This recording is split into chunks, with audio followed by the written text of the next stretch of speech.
umaga sa inyong lahat. Again, dala ko ang greetings ng aming local church na Christ Heritage Church.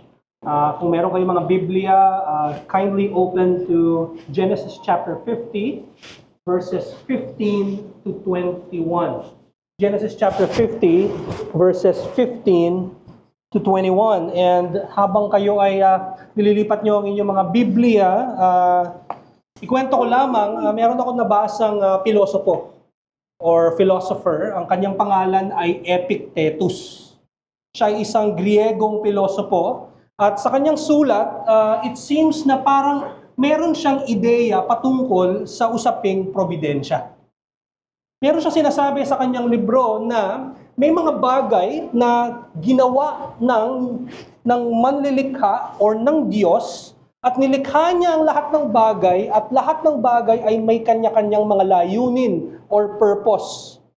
At sinasabi rin niya sa kanyang libro na ang mga tao ay may mga bagay na wala tayong control at may mga bagay na meron tayong control. So in fact, si Epictetus ay tinatawag na Stoic. Okay? So nabasa ko yon at nung binabasa ko siya, sabi ko, parang may ideya siya patungkol sa usaping probidensya. Specifically, probidensya as kung ano yung tinuturo sa Biblia. Na merong nang likha at meron siyang, hindi niya iniwan ang kanyang nilikha, siya ay patuloy na may control sa kanyang mga nilikha. So, nung nabasa ko siya, sabi ko, meron siyang ideya patungkol sa Biblia. And then, nung ending nung chapter, I think that was chapter 6, if I remember right, sabi niya, ang Diyos niya ay si Zeus. So doon pala makikita natin na obviously, hindi talaga siya sumasamba sa tunay na Diyos. However, meron siyang ideya, natural, na meron siyang pagkakaalam na dahil nakikita niya ang mundo, merong mga kanya-kanyang layunin ng bawat ginawa ng Diyos. However, ito ay na-attribute niya sa idol. Okay? Now, pagdating sa usaping probidensya, specifically sa Christian providence or yung probidensya na sinasabi ng Biblia sa atin, naiintindihan natin mga Kristiyano na may mga bagay na wala tayong kontrol. Kasi alam nating mayroong Diyos na siyang may kontrol ng lahat. At siya ay may layunin sa lahat ng bagay dito sa mundong ito. At yun ay, masasabi natin yun dahil siya ay Diyos na soberano.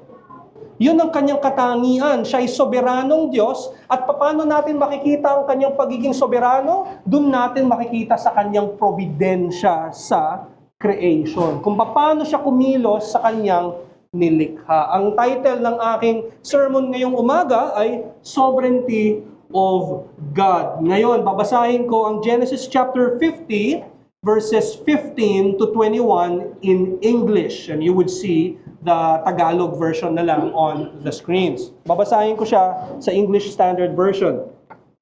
When Joseph's brothers saw that their father was dead, they said, "It may be that Joseph will hate us and pay us back for all the evil that we did to him." So they sent a message to Joseph saying, "Your father gave this command before he died.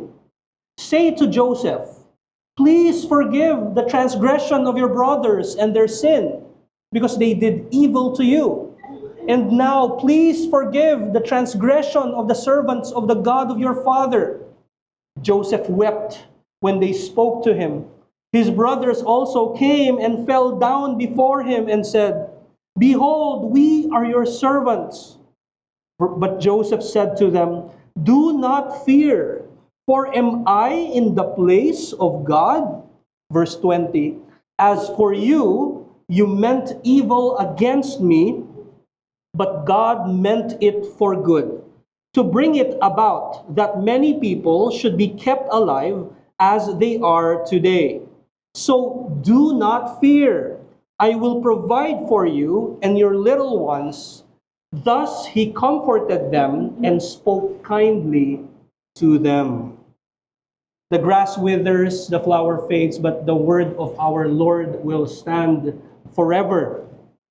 Kung naaalala po ninyo ang storya ni Joseph, Siya ay pinagselosan ng kanyang mga kapatid kasi nga naman ang kanyang ama na si Jacob, mas binibigyan siya ng pansin. In fact, binigyan pa nga siya ng role pagdating sa pag-aalaga ng kanilang mga tupa. So kinainggitan nila, kung maalala niyo, binigyan pa ng robe na multicolored si Joseph at mas lalong nainggit ang kanyang mga kapatid dahil doon gusto nilang patayin si Joseph. Right?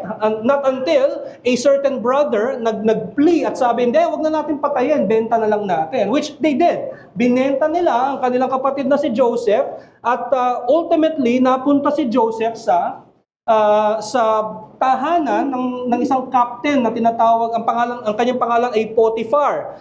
Kung maaalala nyo rin yung storya ni Joseph doon, ay merong nagseseduce sa kanya at yun ay yung asawa ni Potiphar. Hanggang sa si Joseph ay very righteous at dinidecline niya yung seduction noong asawa ni Potiphar. Hanggang sa, ang ginawa ng asawa ni Potiphar, pinagbintangan siya, inakusahan siya wrongly at falsely.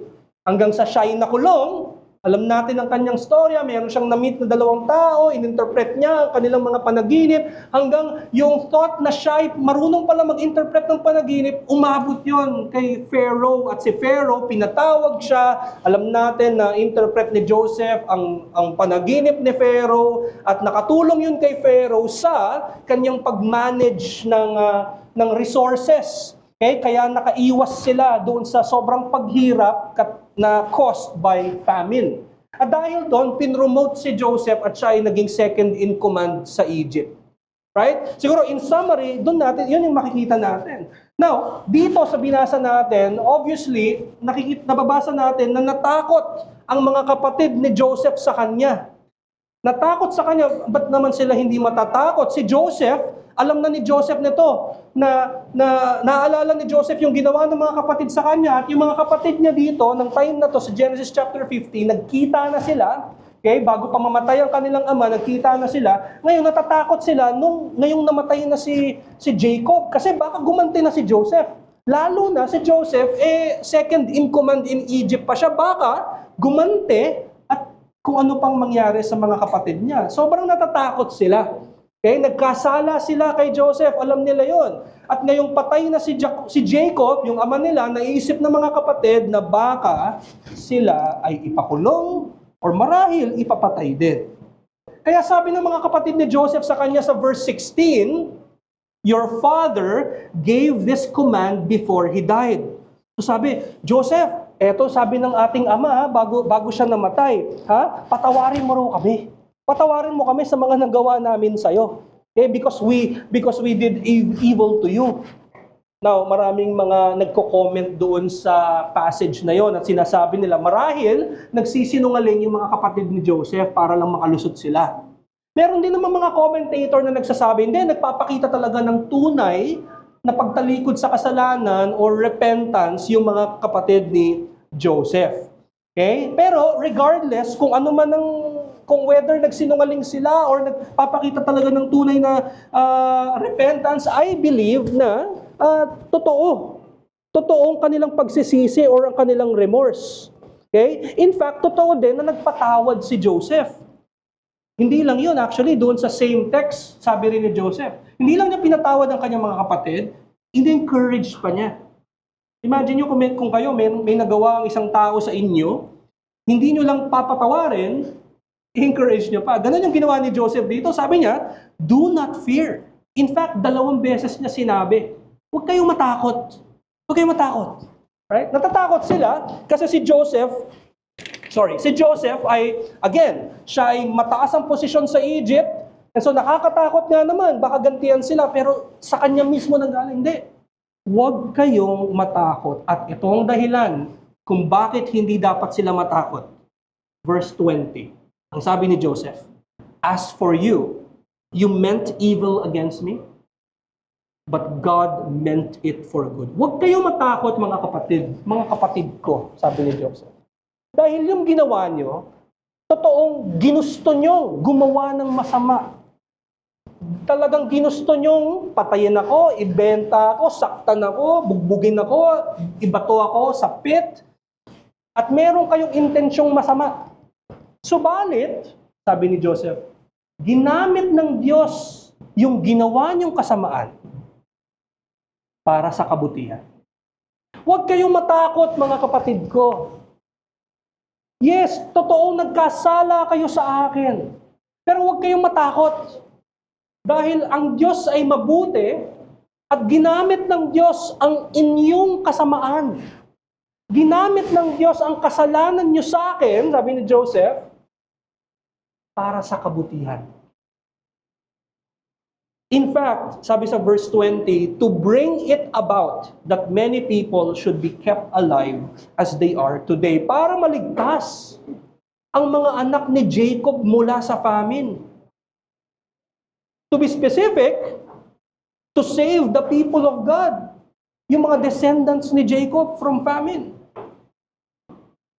And so we can say that while the brothers hated Joseph, at talagang minin talaga nila, talagang intensyon talaga nila ang kasamaan, intensyon nilang masaktan si Joseph, in fact, mapatay pa nga si Joseph eh. Pero ang Diyos ginamit yon para sa kabutihan ni Joseph, kabutihan din ng mga kapatid ni Joseph. In fact, pwede rin natin sabihin, para sa kabutihan ng buong Ehipto. Kung hindi dahil doon, taggutom ang buong Ehipto. Pero pwede rin nating sabihin, mga kapatid, ultimately we can say that God used that, na ginamit ng Diyos yung event na yon in order to preserve the people of God so that Jesus Christ would come. So that Jesus Christ would come. So that Jesus Christ would die for sin.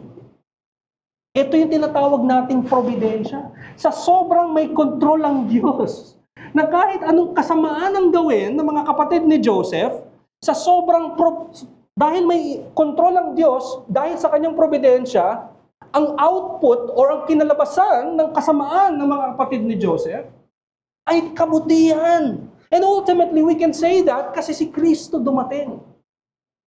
Yun ang probidensya ng Diyos. Yun ang pagiging in control ng Diyos. It's Him acting. It's Him providing. Hindi ito katulad ng mga other beliefs na tinatawag na deism na sinasabi nila na ito yung belief na gumawa ng Diyos ng mundo tapos iniwan lang niya, bahala kayo dyan. Hindi ganon ang tunay na Diyos. Ang tunay na Diyos ay hindi nagpapahinga. Papahinga in a sense na hindi siya gumagalaw. No, He continues to act. Yan ang ating Diyos. And He acts through His providence. Hindi ito, by the way, ito pa. Ang kanyang control ay hindi random. Hindi ito arbitrary na parang sumaktok o accident or coincidence. Minsan tinatawag natin ganon. Laging may layunin ang probidensya ng Diyos. Laging may purpose ang probidensya ng Diyos. Imagine mo si Joseph nung siya'y binato sa pit. Noong mga time na yon, marahil sa isipan ni Joseph, ba't ako nandito? Pero sa grand scheme ng plano ng Diyos, yun ay para sa kabutihan. Hindi pa yun alam ni Joseph. Kaya gano'n sinabi ni Joseph to sa Genesis chapter 50 verse 20, you meant it for evil, but God meant it for good. Nanggaling yun sa bibig ng isang taong sobrang trained na ng probidensya ng Panginoon. Trained na siya. Alam niya na ang Diyos ay gumagalaw at meron siyang gawain sa mundo. Na kahit anong kasamaan ang makita natin, ang Diyos ay may permiso at ang kanyang permission ng mga bagay ay kabutihan. At makikita natin yan, sinasabi ko nga, na kaya natin masasabi na kabutihan kasi ultimately si Kristo ay dumating. Dumating si Jesus Christ. Right? Ang understanding dapat natin ng probidensya ng Panginoon ay hindi lamang dapat limitado sa by saying, may purpose naman lahat ng bagay eh. Dapat makita natin ang probidensya ng Panginoon na may pinupuntahang direksyon. Hindi ito parang kalat, hindi ito parang arbitrary, hindi ito parang random lang na parang lahat ay gumagalaw, lahat ay they're fulfilling whatever their purposes were or are, Lahat ay may papuntang direksyon na meron itong layunin na kaya nangyari kay Joseph, ang lahat ng ito ay para ma-preserve ang pamilya ni Jacob at ipanganak si Kristo. Ang providensya ng Diyos ay hindi Christless. God's providence is not a Christless providence, rather it is, babaro ko yung term ni Richard Barcelos sa kanyang libro, sabi niya, Christ-tilted. And so ito ang aking message ngayong umaga. The providence of God is beneficial to us only because it is Christ-tilted. Merong pinatutunguhan ng providensya ng Panginoon at yun ay direksyon para sa kaluwalhatian ng walang iba kundi ang Panginoong Yesus. Tayo ay nakikinabang sa providensya ng Panginoon dahil ito ay Christ-tilted. Hindi lang natin sasabihin, may layunin ng Diyos. Kulang pa yon. Ang layunin ay kaluwalhatian ng Panginoong Yesus. We cannot divorce the providence of God from the person and work of Jesus Christ. So paano ito magiging beneficial sa atin, mga kapatid? Meron akong 2 puntos. Una, providence leads to forgiveness. And second, providence results to comfort. Providence leads to forgiveness and providence results to comfort. Let us consider the first point. Providence leads to forgiveness. Kita natin yung posture ng mga kapatid ni Joseph. Merong humility at merong repentance dahil sa kanilang ginawa kay Joseph. On the other hand, tingnan din natin yung disposition ni Joseph. Right? He was reassuring his brother. Sobrang handa siya magpatawad. Right? Sa sobrang handa niya magpatawad, inassure pa niya ang kanyang mga kapatid. Now, mag-isip ka ng mga ginawa sa iyo ng kung sino man. Right? Marahil sa kahinaan natin, isama mo pa yung natitirang mga kasalanan natin, parang hindi tayo abot sa ganung klaseng mahirap, ano? Ang hirap. Only by the grace of God that one could, in fact, encourage the one or the ones who hurt you. Right? Kita natin yung disposisyon, yung pagpapatawad ni Joseph. He was reassuring his brother. Sinabi niya na magpo-provide siya sa mga kapatid niya at sa mga pamilya nila. And kaya lang nasasabi ni Joseph yun dahil, why? Kasi siya mismo nakatanggap ng pagpapatawad. Kaya lang nasasabi ni Joseph yun dahil napatawad na niya ang kanyang mga kapatid. Siya rin nakatanggap ng pagpapatawad. Pero may understanding si Joseph na kahit napatawad na niya ang kanyang mga kapatid, may mas kailangan silang kapatawaran.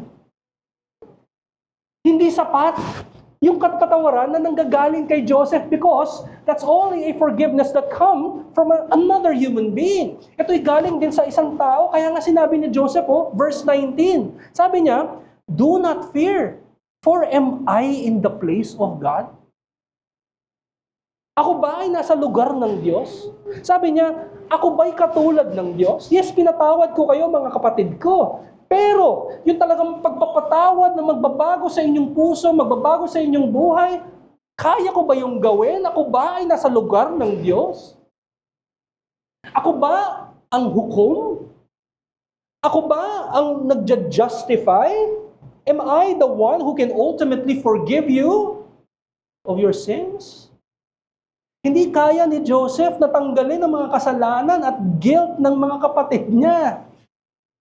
Hindi kaya ni Joseph na magpatawad in a sense na mapupurify ang mga kapatid niya. Hindi kaya ni Joseph na iligtas sila sa kanilang mga kasalanan. Bakit? Because Joseph was not in the place of God. Hindi siya Diyos. Hindi siya Diyos. Sinasabi niya, iba ang Diyos. Hindi ako ang Diyos.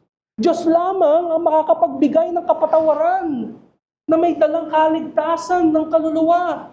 Iba ang Diyos sa ating lahat. Diyos lamang ang kayang gumawa ng mga bagay and He will mean it for good. That's why sabi nga niya sa verse 20, "As for you, you meant evil against me, but God." Iba ang Diyos. Tayo, ang contribution natin, kasamaan, eto, but God. Pero ang Diyos, kabutihan. You meant evil against me, you've sinned against me, you've sinned against God, but God used that same event, same situation, para sa kabutihan. Kayang magpatawad ng Diyos, sinasabi niya. At dahil ginawa yun ng Diyos, naging, kumbaga, hindi lang posible, nangyari talaga ang kapatawaran. Kasi we can definitely say na ang Diyos ay ginamit yun ng Diyos at ginawa na yun para sa kabutihan. Masasabi natin yun with all conviction kasi nga dahil doon na preserve ang Israel, lumabas si Jesucristo, namatay sa krus, ngayon may kapatawaran. Providensya ng Diyos ultimately umabot sa kapatawaran ng ating mga kasalanan. Ginusto nila ang kapahamakan ni Joseph. Ginusto nilang mawala sa buhay nila si Joseph, kaya binenta nila. Pero ginamit ng Diyos yung ginawa nila. Para dalhin ng Diyos si Joseph sa Egypt. Para iligtas ng Diyos ang Egypt sa famine. Para iligtas pati mga kapatid ni Joseph sa famine. Pero ultimately, para iligtas ang bayan ng Diyos mula sa mas mabigat na famine. Mas matinding famine. Ito'y famine na spiritual. At si Kristo lang ang kayang magbigay. Siya ang tinapay na galing sa kalangitan. At yung tinapay, the living bread who comes from the heaven, siya lamang ang kayang magbigay ng buhay na walang hanggan. Ang kayang gawin ng mga kapatid ni Joseph ay kasalanan. Ang kaya nating gawing lahat ay kasalanan. Ang kayang gawin ng Diyos, laging kabutihan. Ang ginawa ng mga kapatid ni Joseph ay napakasama. Ang ginawa ng Diyos, ang gagawin ng Diyos, ang ginagawa ng Diyos, laging ginagawa ng Diyos ay laging kabutihan. Walang kahit anong kasamaan na lumalabas mula sa Diyos. Kasi ang pinaka-attribute niya, character niya, kung sino siya, kung ano siya, siya ay kabutihan. At kahit siya ay mag-permit ng kasamaan, the fact that He permitted evil, that act of permission is in fact good. Ang ginawa ng Diyos, pinadala niya ang kanyang anak. Ito yung ultimate good. Kaya in one sense, sasabihin natin, grabe, kawawa naman si Joseph. Pinugbog siya eh. Tapos, eto pa yan, binato siya dun sa pit. Tapos babasahin natin elsewhere in the Old Testament wherein we can read that while Joseph was inside the pit, nagfi-feast yung mga kapatid niya. Grabe! Ang sama! Ang sama ng mga kapatid niya.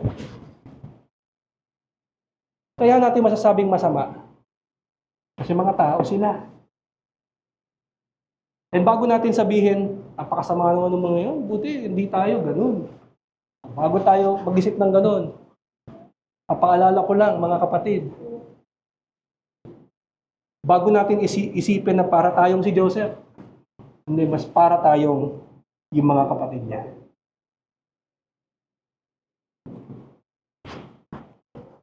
Lahat tayo nagkasala. At yun ang, in a sense, sabi nga ni Jonathan Edwards, ito, medyo sikat ito at laging inuulit na maraming theologian, sabi nila, we contribute nothing to our salvation except the sin that made it necessary. Ang ating kontribusyon lamang ay ang ating kasalanan. Dahil ang lumalabas sa atin lagi ay kasalanan. Ang act ng Diyos, ang kanyang gawain ay laging mabuti. Kaya kung ikaw ay bumibisita dito, at marahil, unang beses mo palang narinig itong balitang ito, yung kabutihan ng Diyos na makikita ultimately sa buhay, pagkamatay, pagkabuhay muli ng Panginoong Hesus, o marahil matagal ka nang nakaupo at lagi every Sunday ay ikaw ay sumasama sa pagsamba, pero baka, at naririnig mo to, Hindi pa huli ang lahat. Kaibigan, tinatawag ka ng Diyos na tumalikod sa iyong kasalanan at manampalataya ka doon sa provision niya ng pagpapatawad. God is so in control of all things that Christ, despite the continuous rebellion of Israel, and it would be just for God kung husgahan niya ang Israel nung mga time na yon dahil sa kanilang kasalanan. Pero dahil sa kanyang kabutihan, ang Israel, doon pinanganak si Kristo, at si Kristo'y nabuhay ng walang kasalanan. Despite the many oppositions nung buhay si Kristo. At ang greatest opposition niya, right? Matthew chapter 4, si Satanas. Gutom ang Panginoong Jesus. Dahil siya'y tao. Satan tempted Jesus Christ, pero si Kristo ay hindi nagpatalo. Hindi siya katulad ni Adan. Si Adan, na-tempt lang ang kanyang asawa, hinayaan niya ang kanyang asawa, salit na patayin niya yung serpent, at ilayo niya sa kapahamakan ng kanyang asawa, hinayaan niya. Pero one time lang yun, at pinlunge niya ang buong mundo sa sumpa, pero si Kristo 40 days, 40 nights. At ang nakasulat sa Matthew 4, 3 temptations pa yun. At mabibigat na temptations. Kung si Adan, napakaraming pruta sa paligid niya, si Kristo'y gutom.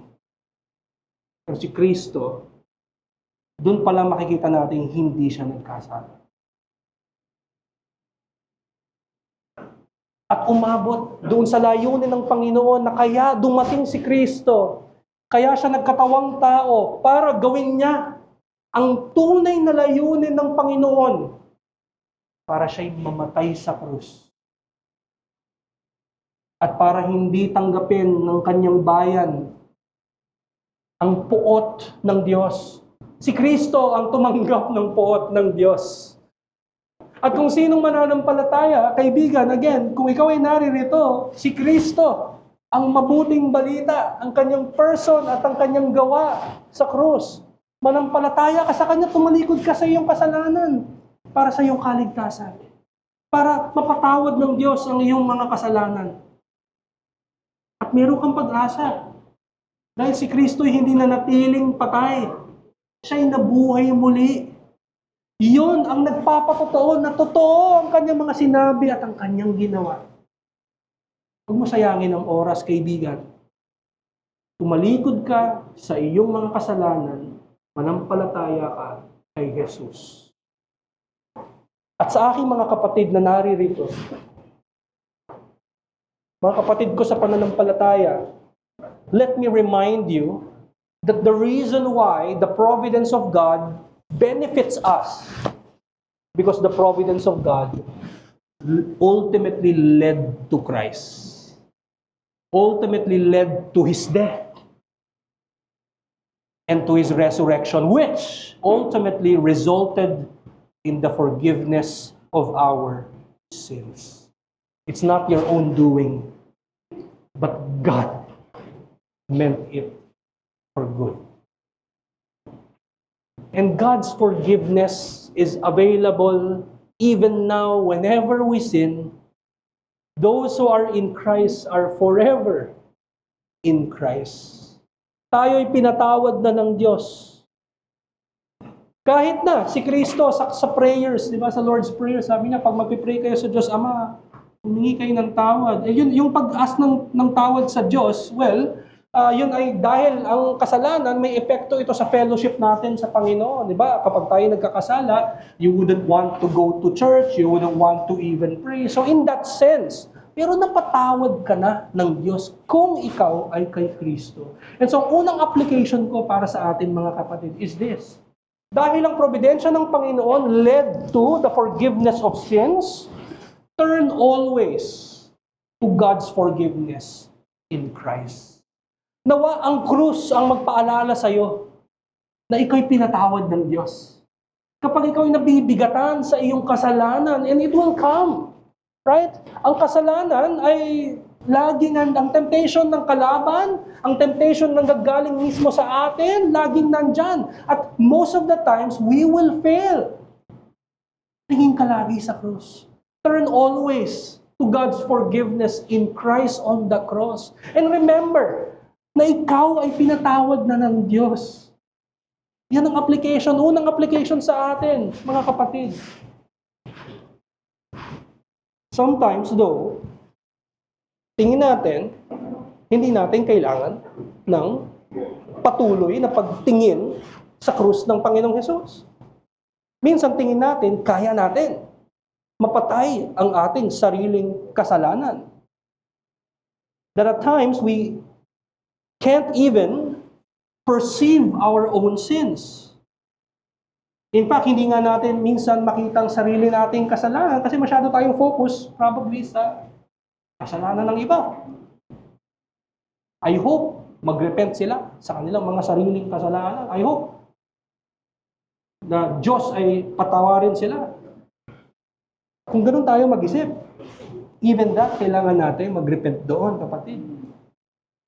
At tayo ay tumingin lalo sa krus ng Panginoong Hesus. At maalala natin na ang kasalanan natin, while ito ay nagbibigay ng pighati sa atin, hindi ito dapat magbigay ng guilt sa atin. Kasi tinanggal na yun. So tingnan natin ang krus, mga kapatid.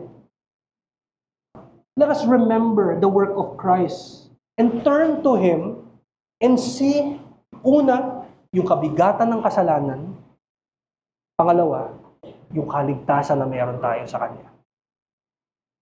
God continues to assure us of His forgiveness, mga kapatid.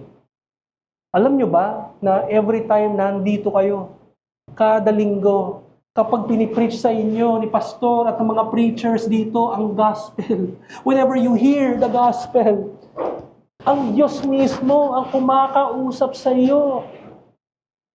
Because of what Christ has done for you, ito yung sinasabi ng gospel whenever you hear the gospel preached to you. Ikaw ay pinatawad na. Hindi ba't napakagandang makarinig ng assurance? Ito pa, hindi ba't napakagandang makarinig ng assurance na galing mismo sa Panginoon? And whenever you fellowship with one another, kasama mo ang iglesia, and naririnig mo yung ministry ng Diyos sa kanilang mga buhay, it is God also telling you, this is what Christ has done for them. He has forgiven their sins just as you have been forgiven. And whenever we partake, ito rin, isang dahilan nito na dapat hindi natin minimiss out ang pagpartake sa supper. Whenever we partake of the Lord's Supper, it is God assuring you that you have been received by Him. Ikaw ay tinanggap na ng Diyos. And even now, the reason why you're still alive is because of the grace of God. Every moment is an opportunity to seek and to see the forgiveness that Christ has earned for you.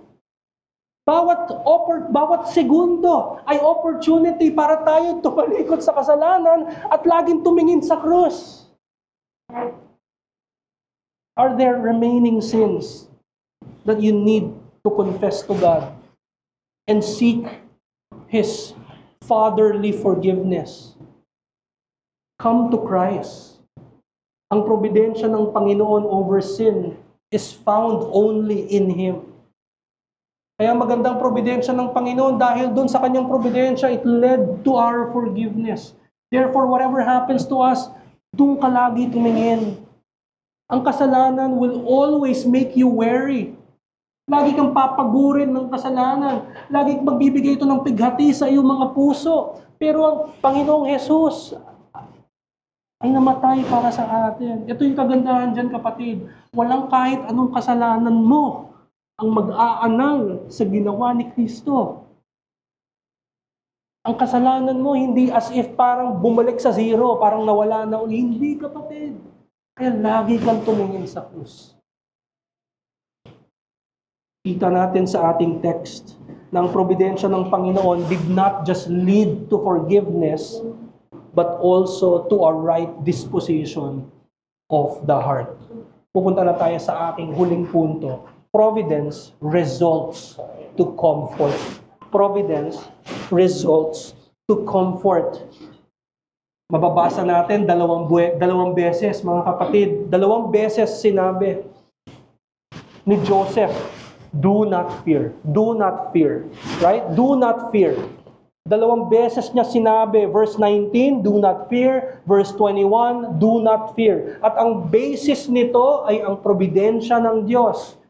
Brother, sabi ni Joseph, do not fear, because while you meant what you did for evil, God meant it for good. That is the reason why the brothers should not fear. Ito yung gusto nyong gawin. Ito yung kasamaan. Ito naman ang gustong gawin ng Diyos. Ito naman yung kabutihan. Now, tandaan po natin, si Joseph, nung sinabi niya na God meant it, he's referring to just one event.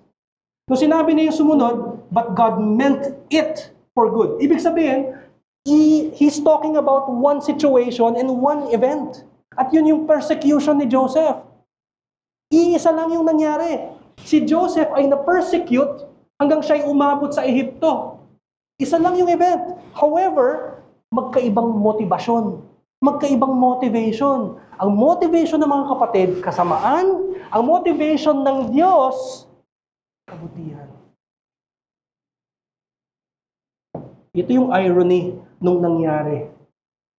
Ang mga kapatid ni Joseph gusto siyang patayin.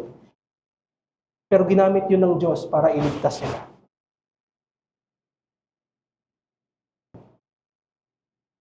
Hindi sila nagutom sa famine.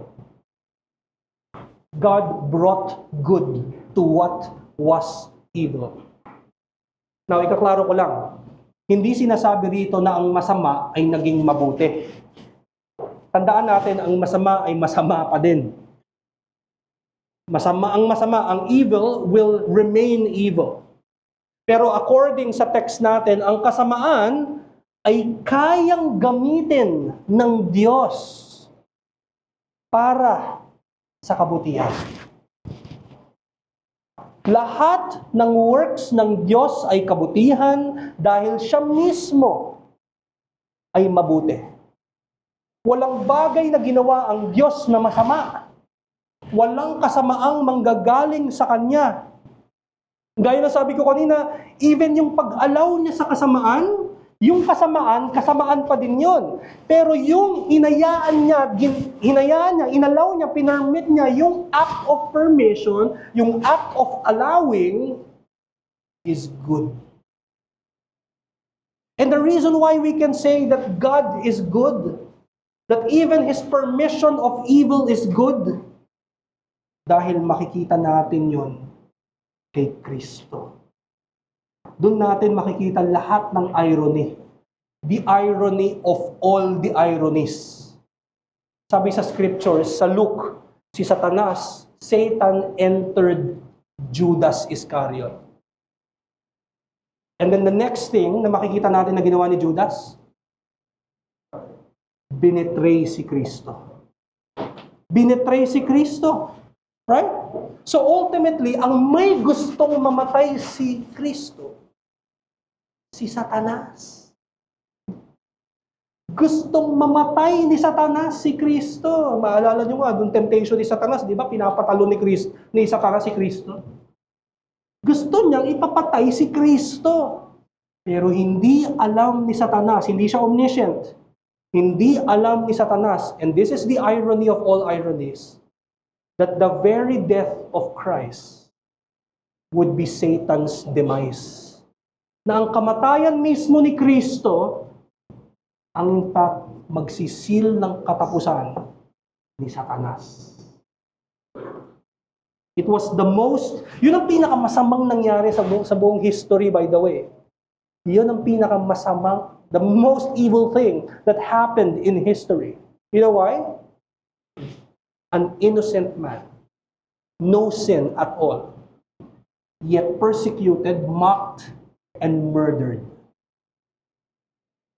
And here, dito natin makikita yung providensya. Ginamit yun ng Diyos. Yung persecution, mocking, death ni Kristo para sa kabutihan. The Jewish people, the Roman soldiers, Satan, Judas Iscariot meant it for evil, but God meant that for good. And because of the death of Jesus Christ, kung kayo ay na kay Kristo, mga kapatid, kung may pananampalataya kay Kristo, dahil nangyari yun kay Kristo, the most evil thing is in fact the best thing. We can say the same thing in our lives. Everything bad that happens to a Christian, and we may mean things for bad, and the people around us may mean it for evil or bad, or the curse would pull these events, these situations, for our bad. But God means these things for good. Para sa isang hindi Kristiyano, may purpose pa din ng Panginoon. And that is, kapag ang isang tao ay wala kay Kristo at kung ano man mangyari sa buhay niya, the fact na wala siyang pananampalataya sa Diyos, ang purpose ng Diyos is this, nagko-compound lalo ang guilt ng taong yun. But for a Christian, God has a purpose to everything that happens, may it be bad or good. Familiar tayo, Romans chapter 8, verse 28, verse 30. Ang sabi ni Pablo sa Romans chapter 8, verse 28, and we know that for those who love God, all things work together for good. Alam din natin na nung sinabi yan ni Pablo, ang ibig niya sabihin ng all things, hindi lang lahat ng mabuti, kundi even yung mga masasama na nangyari sa'yo.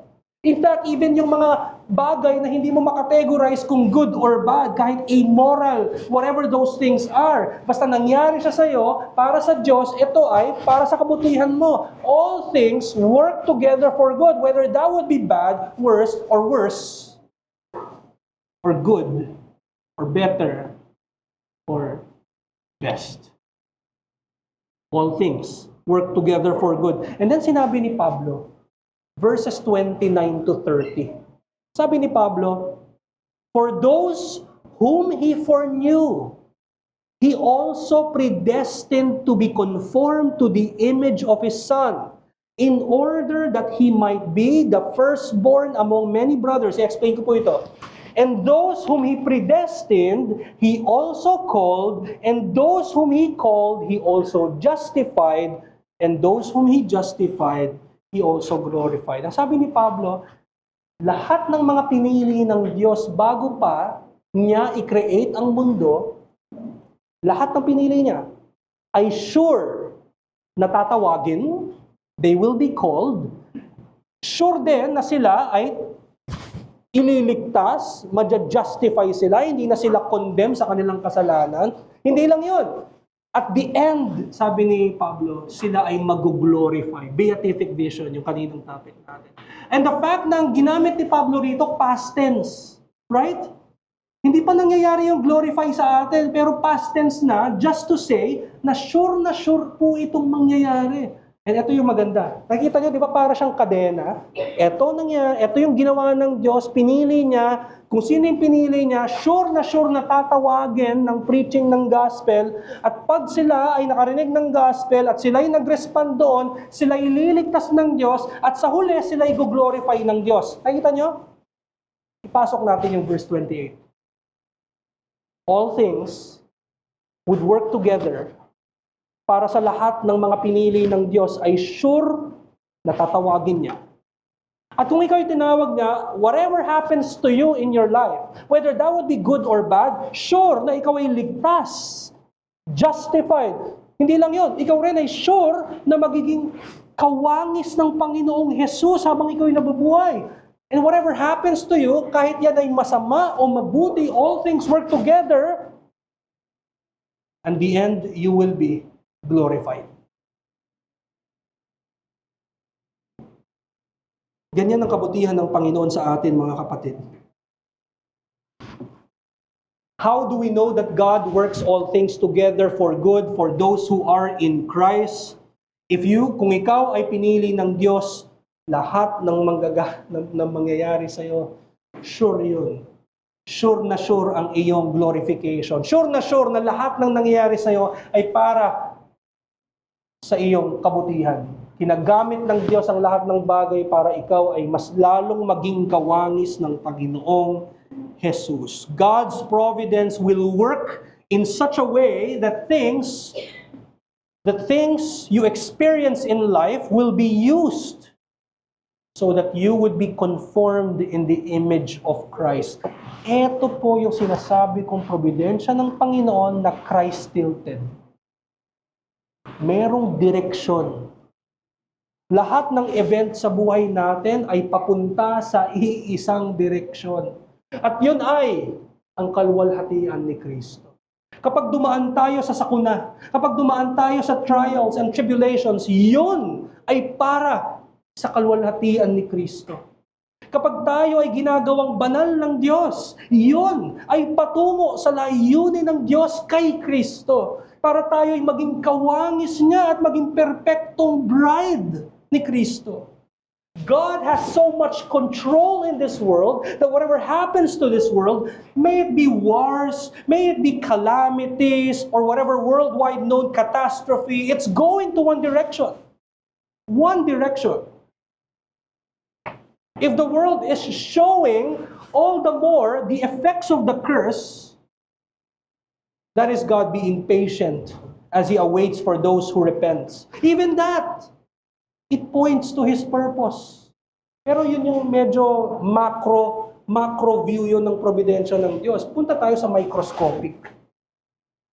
Everything na nangyari sa bawat taong kanyang tinawag, everything that we encounter, everything na ginagawa natin, at times, many times, we mean it for evil, everything that happens to us, God will accomplish His purpose in us and He means it for good, for the glory of Christ. Now, what purpose is that being accomplished in us? Glory yun ng Panginoon. This is the Christ-tiltedness of the providence of God. Ginawa ng Diyos ang heaven and earth para maging stage ito ng story of redemption. Para dumating si Kristo at iligtas niya ang kanyang bride. Tinest niya si Adam sa garden. Hinayaan ang kasalanang pumasok sa mundo. Adam meant it for evil, but God meant it for good.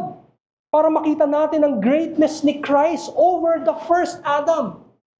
Tinawag ng Diyos ang bayan ng Israel, even permitting them many times to sin against Him.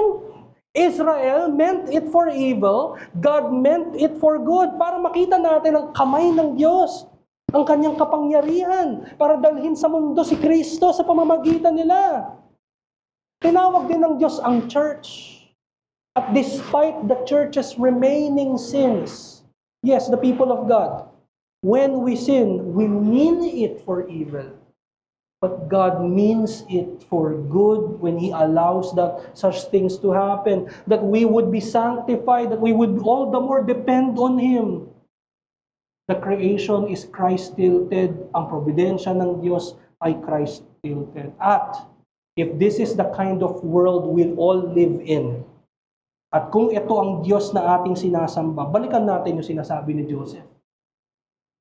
Whatever happens to you, do not fear. Take comfort knowing that the providence of God brings glory to Christ. Yan ang application natin. Take comfort knowing that the providence of God brings glory to Christ. Kung ano man mangyari sa iyo, kapatid, mabuti man ito or hindi sa ating paningin, ito ay hinayaan ng Diyos. All things work together for good, and it is for your good because Christ has accomplished the good through His perfect life, sacrificial death, and resurrection. Ito yung common concern nating mga tao. Nabubulag na kagad tayo sa frowning providence. Nabubulag na kagad tayo sa mga nangyayari sa ating masama. Nakakalimutan natin na kung saan patungo ang probidensya ng Panginoon. Nang nakikita natin yung kasamaan at nawawala na tayo ng lakas, nawawala na tayo ng ligaya sa ating mga puso. Nakakalimutan natin that, sabi nga sa isang kanta, behind the frowning providence, andoon ang Diyos nakangiti. Common pa sa atin. Common pa sabihin natin, mga kapatid, Lord, ayoko nito. Ayoko nitong nangyayaring to. Huwag sana ganito mangyari sa akin. Nakakalimutan din natin na ang pinagdadaanan nating hirap sa mundong ito ay ginagamit din ng Diyos para sa ating kabutihan. Para i-mold tayo at maging kawangis ni Kristo. Kaya mga kapatid, knowing that, do not fear. Take comfort. Take comfort. May isang pastor, ang kanyang pangalan ay James Montgomery Boyce. Na-diagnose siya ng liver cancer many years ago. At dahil doon sa terminal nature ng kanyang cancer, ng kanyang disease, siya yung pastor, kailangan niyang sabihin yun sa church. Kailangan niyang ipaalam sa church na hindi magtatagal ang kanyang buhay. And so he had to address the church for the very last time. Ang sabi niya, and I quote, "If I were to reflect on what's going on theologically, there are two things I would stress. One is the sovereignty of God. Two, God is in charge. God is not only the one who is in charge according to him, ito pa, God is also good. Everything He does is good." End quote. Nanggaling yon sa tao. Tayo nga, magkaroon tayo ng kahit isang problema, it seems like nauubusan na kagad tayo ng pag-asa sa mundo. Pero nanggaling yon sa bibig ng isang taong sure na ang kanyang katapusan. Sure na siya ay mamamatay na. Pero ready pa rin siyang i-proclaim. Hindi lang na ang Diyos ay may control, kundi ang kanyang control ay mabuti. Alam niya yun dahil ang control ng Diyos ay may pinapatunguhan. At yun ay yung kalwalhatian ni Kristo. Now, nung sinabi niya ito sa kanyang church, ang sabi, yung congregation, well, obviously, umiyak. Umiyak ang church, yung congregation na pinapastor ni James Montgomery Boyce. Pero ito yung gusto kong maintindihan natin. Hindi yun nagustuhan ng church nila. Of course, ikaw ba naman, ayaw mo tanggapin yun. Ang pastor nyo, or kahit sino nga na mahal nyo sa buhay, church member, mas lalo pa yung tinawag ng Panginoon para sa church. They didn't like it. Pero ito yung sinabi ni James Montgomery Boyce. Sabi niya, and I quote again, "I tell you this is for my good, and it is for your good, because God is sovereign and He is good." End quote. Imagine, he's basically saying, take comfort. Do not fear. Huwag kayong matakot. Mabuti ang Diyos. Yun yung panghawakan niyo. Bakit niya sasabihin yun? There is no fear because all things work together for good. In fact, even death is, according to 1 Corinthians chapter 15, kalaban ng Diyos. Pero yung evil thing na yon, na death, when it happens to a true Christian, it's also good. Because the moment we close our eyes, we will, in a sense, immediately we will be together with our Lord and Savior. It becomes for our good. So mga kapatid, are you caught in a frowning providence? Nahihirapan ka ba makita ang good sa nangyayari sa iyo ngayon, kung ano man yan? Nahihirapan ka ba na tanggapin na sobrang hirap nitong nangyayari sa iyo, hindi mo makita yung kabutihan? Ito, ang sasabihin ko sa iyo, tumingin ka sa krus. Kung saan mo makikita ang pinakamasamang nangyari at ang pinakamabuting nangyari para sa ating lahat. Kung nahirapan kang isipin ang providensya ng Panginoon, tingnan mo ang krus. Are you going through a tough time of suffering? God means that for good. So, He means it for good. In fact, He sent His Son so that your bad situation becomes a help in your sanctification, so that your suffering would be a privilege for you to partake in the suffering of Christ, so that even your death becomes your entrance into an eternity of complete and ascending joy. So mga kapatid, take comfort, do not fear, knowing that the providence of God brings glory to Christ. May the Word of God enrich our knowledge of Him, and may it stir us to live in light of these truths. Let us pray. Our Most High God and our Heavenly Father, we are so thankful for your work of providence. Thank you, Lord, that your providence led to our forgiveness. Dahil ang inyong providensya, Panginoon, sa inyong mabuting providensya ay pinadala nyo ang inyong anak para mamatay sa krus on behalf of His people so that you would forgive your people. And salamat din, Panginoong Diyos, na dahil doon sa ginawa ni Kristo, kami ay assured that all things work together for our good. So whatever happens to us, alam namin, Panginoon, that behind that frowning providence, Lord, merong mabuting Diyos. And so salamat po, Panginoong Diyos. We ask also, kung meron mang, Panginoon, na hindi pa tumatalikod sa kanilang mga kasalanan at nananampalataya kay Kristo, nawa ngayon ang araw na iyon na para sila ay maligtas. Lord, we also ask for the children who are here, save them from their sins as well. We thank you in Jesus' name. Amen.